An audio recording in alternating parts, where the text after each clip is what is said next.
Dallas Cowboys fall for the first time in 2023. 28-16, the final scores. The Arizona Cardinals at State Farm Stadium outlast the Cowboys. They start in front, they finish in front in week 3 of the NFL season. This is the first word presented by Dr. Pepper from the Star in Frisco. We have Nate Newton, Isaiah Stanback, Barry Church. I'm Kyle Yeomans. Plenty to talk about in the Cowboys' first downfall of the season. Barry, I'll start with you. The offensive line banged up. Yes. You don't have Trayvon Diggs.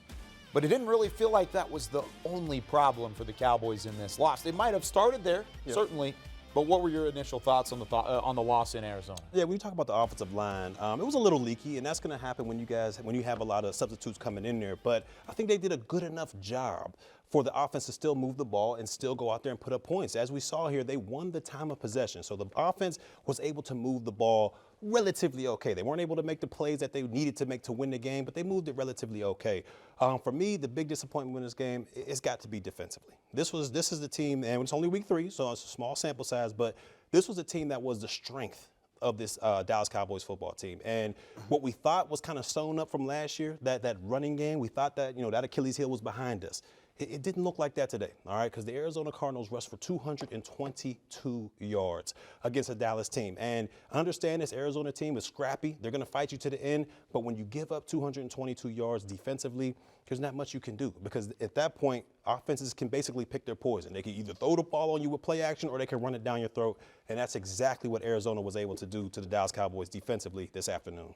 You're absolutely correct, Barry. And when you look at the yardage that they were able to have on the ground, right? We knew that was always a question mark going into the season, whether or not Dallas had really secured that aspect of their openness, right? Yes. Their question mark that they had. Go out and get Big Mozzie Smith. Obviously, you re-sign Jonathan Hankins. First 2 weeks in the season, you take care of those teams that had nice rushing attacks, but then you face a team that wants to come downhill on you with Big James Conner, and all of a sudden, here we go, right? And you start to figure out exactly what do you have up front. You let out a couple big runs by Dobbs early in the game. That really kind of extended things. And then what really put you on your back was your penalties. 13 penalties, 107 yards. It's hard to overcome, any kind of opponent when you are hurting yourself 13 times in one game. I'm with you. I'm a rebound. I'm gonna go with you on that. The penalties. 13 for 107. They came out. They scored from the beginning with 3. Then they came back and scored again. We didn't answer. And then right before the third, we went for something. I'm thinking we're gonna go for the 3. We went for the 6. We kept giving them the momentum. Then we think we have them down. Big Mike Wilson, the rookie, he comes out of nowhere with big plays. They were the big play team. Our defenses wasn't as stout. Like Barry said, we gave up too many yards in the rush game. When you got going two ways, all of a sudden, our defensive coordinator go from a mad scientist to like everybody else. Hey, what am I going to do next? Yes. He couldn't set his defense. Now, normally, we set the defense. We're like, hey, we got a 8-man front back there, 3 rushing or 4 rushing, and we making things happen. The day we didn't have that. We had guys running free, guys running open. Deron Bland wasn't that same guy we saw in the slot. He wasn't the same guy outside. Sure. It's a different responsibility. We missed Zach Martin. And we miss Diggs, but 2 our all-pro players. Yes. Yeah, you're missing those guys. You really are. But I want to talk about the run defense. It's one of the things that, Isaiah, you highlighted there. But you're supposed to shore that up throughout the offseason. And certainly it looked like that was the case at certain points throughout the first 3 games. But they gave up 222 yards on the ground, 222. That would have ranked second worst in the entire 2022 season, only behind the Bears game that had 240 yards rushing, a lot of that from Justin Fields. So when you're looking at this run defense, where does it start? Where do you need to see an uptick? Because right now, you're not getting an uptick from a whole lot of area there, whether it's the inside, the outside, setting the edge. You name it, where do you want it to start? Yeah, when you talk about start, I think it always starts in the interior defensive line. I believe that everybody plays a role in the run defense, right? So when you start talking about run support, you need your cornerbacks to come up and fill the gaps. Yes. You need your safeties to come up and fill. And I feel like guys are tackling, but they're not hitting, right? So you start talking about the second-level guys, Damone Clark, Vander Esch, they're coming up and trying to wrap up. You can't wrap up a Connor. You can't catch a Connor, right? You're gonna catch a first down is what you're gonna have. What's gonna happen, right? So you got to come down here. You got to hit these guys in the mouth and set the tone. And when you're on the receiving end of that, all of a sudden these guys get confidence. And when they're able to rumble for another 5 or 6 yards after first contact, then all of a sudden, big fellas like Big Nate, they start looking at each other and telling coach, do it again, do it again, and however here it comes, and then you just can't stop it. And then there you start seeing the finger pointing. You start seeing Michael Parsons and Van Der Esch getting into it because they're frustrated. And then when you see that body language, the other team knows they got you. It starts with Osa, number 97, and it starts with number 95 with Jonathan Hankins. They got to seal that middle. They got to be in their gaps. They got to eat up blocks. Yeah. Mozzie has to be a part of this. Gallimore has to be a part of this. And then all of a sudden, we need for number 11 Parsons to set the edge, and we need for D. Lawbury over there setting the other edge. It's up front. The four guys up front eat up blocks. Now we got Van Der Esch and Damone Clark coming downhill. These guys guessing. Yeah. They guessing. And when the linebacker have to take 1 second to guess, all of a sudden you got to tighten in on him, throwing him out the bar. We saw that a couple of times with our linebacker. They getting thrown out of the bar. To me, the most disappointing part about this rushing attack is you got it both ways. You got the cats going downhill right up the middle for big chunk yardage, and then you also saw this team being able to eclipse the edge and get outside, and that's something that we haven't seen from this Cowboys team. Usually you're able to gash them through the middle. That was all last year. This year, it happened both ways. Guys are getting reached on the edge.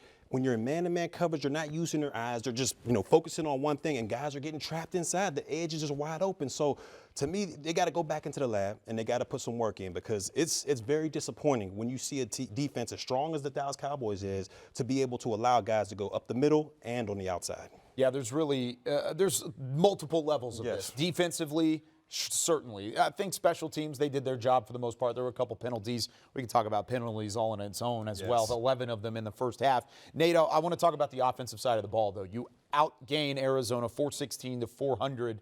That tells me you don't get the job done in the red zone. It happened again. You had a turnover on downs in the red zone. You had multiple field goal opportunities that, of course, were made by Brandon Aubrey. Did his job. That's a good, positive thing. But it's the second week in a row you weren't able to finish drives as an offensive unit inside the 20-yard line. How does that change going into next week against the Patriots? Details. Everything happens so quick. The field is shrunk, and you only got 10 to 15 yards. Just a little nudge, I can knock him off the ball. You got to know your assignments, and it got to be detailed. And that's where we're missing at. And we have to sometime go on and get the 3. Just to put us a little bit closer. When you look up at the scoreboard, you're looking at it for the defense too. They want to know that you're a little bit close, and that gives them a little bit of hope. But we lost all hope when every time we go down there, we don't get anything. And I'm telling you, as a teammate, I know what Barry's saying to me, like, come on, man. 3. When the offense is inside the red zone and you 0 for 2, that's a come on, man, and the defense don't want to hear it. Yeah, speaking to that, I mean, Dallas had 8 possessions today. It ended in punt, field goal, touchdown. Cool. Punt, field goal, turnover on downs.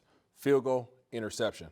That's exactly what Nate's talking about right now. That's what Kyle is alluding to. You have to be able to finish those drives out. You brought it up last week. It showed his ugly head again today. Coach McCarthy has to find a way to get these guys in the end zone, whether that be mixing up the play calling, maybe that mean messing with the personnel groupings. But you have to get 6. 3's not going to get it, especially when teams can run the ball. Yeah, you have to finish in the red zone. But what we talked about earlier in pregame was when you get in trouble, when teams get in trouble like this, when you talk about trap games, it's when you get out of yourself. When you offensively, you're throwing the ball 40 to 50 times. What did the Cowboys do today? They threw the ball 40 times. Defensively, this is where you get caught up when you're undisciplined, giving up chunk plays. What did we talk about? The only way Arizona was able to make this a game is if the Cowboys gave up big chunk plays. We've seen a huge 45-yarder from Josh Dobbs. We've seen another big one to Wilson, who you had talked about in the pregame. Speed. I mean, there was big plays everywhere, all right? And that's how you get caught in these trap games. And the Cowboys, they ended up getting caught. So you used the term trap game there. It was a term that was thrown around. Well, the trap happened. Yeah, it did. It got you. 2-1. That's where the Cowboys are now. But it's over with. It's done. How do you move on? How do you get better going into the week? You've got some injuries to take care of, especially up front. 3 offensive lineman starters out today when you thought all 5 guys were going to be good to go for the first time this year. Where do you start if you're looking forward to week 4? Well, I'm going to just look defensively. They got to shore up that run game 100% of the field. We understand they got to shore that up. And you also got to look at DeRon Bland on the outside. I know it was his first game out there, but he didn't look like he understood the assignment when you're going outside and playing the corner position. So you might want to reevaluate that and see what's going on going forward. But those are 2 two areas that the defense definitely needs to step up in. I'm going to double down on that. You have to be able to have the run defense show up. Yes. Reason being, you got two teams that you're about to play that are disciplined enough to run the ball if they wanted to, 60 plays out of 65 if they really wanted to. They're that disciplined. You talk about New England, you talk about San Francisco 49ers. So you got to figure that out ASAP. But also, you have to find a way. You have to find a way to punch the ball in the end zone. Got to. Yeah, I mean, it's just at this point, it's becoming unacceptable, right? And you're starting to question, okay, where's, everybody was asking prior to today, where's Gallup at? You know what I'm saying? Well, Gallup showed up today. But then when Gallup shows up, where was Cooks? Where's Cooks? Where's our big acquisition? We're dropping the ball at the tight end position. Like, we're not getting our guys to play the ball. Did you ever see Deuce in the game? No. Didn't see any of the personnel changes that we saw early on in the season. So you have to get that mixture going again so that you can keep the defenses off guard. And I know this is early, but we have to keep up with the 49ers. We have to keep up with Philadelphia because you want to have a chance at that home field advantage. And I know it's early. I know it's only 3 games in. We got to be more disciplined as a team, and we got to know that we can beat teams of this ilk that we just played. We can't we can't look back 5 weeks from now, right around Thanksgiving, and say if. Now our back's against the wall, and maybe you may not be feeling that way, but I would be feeling that way. And now we got to make sure we stay on track. It happens every year. Yes. Good teams lose games to teams they shouldn't.